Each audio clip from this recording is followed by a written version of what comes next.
திருநெல்வேலி பேட்டையிலிருந்து உங்கள் சித்த மருத்துவர் அல்லாபிச்சு. நீங்கள் நான் எதை பற்றி வீடியோ போட போகிறேன்னா, கொளுத்தவனுக்கு கொள்ளு, இளைச்சவனுக்கு எள்ளு.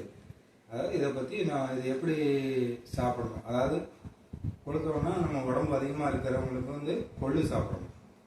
அதாவது ஒல்லியாக இருக்கிறவங்களுக்கு வந்து எள்ளு சாப்பிடணும். இது எப்படி தயாரித்து சாப்பிடலாம். அதாவது நம்ம வந்து கொள்ளு ரசம் வச்சு சாப்பிடலாம்.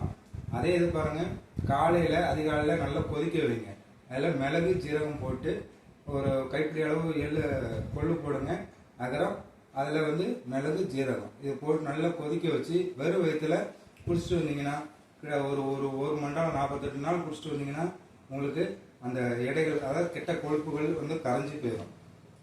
அதே மாதிரி உங்களுக்கு ஒல்லியாக இருக்கிறவங்களுக்கு எடை கூடணும் அப்படின்னா எள்ளு உருண்டை, அதாவது கருப்பட்டி, அண்டிப்பருப்பு, கிறிஸ்மஸ் பழம், பாதாம், பிஸ்தா இதை போட்டு பாவு மாதிரி அந்த கருப்பட்டி காய்ச்சிருங்க. காய்ச்சிட்டு இதை எள்ளு வந்து நம்ம வந்து பொடி பண்ணி வச்சுக்கணும். பொடி பண்ணி வச்சு அதை உருண்டை பிடிச்சி டெய்லி சாப்பிட்டு வந்தீங்கன்னா உங்களுக்கு எடை கூடும்.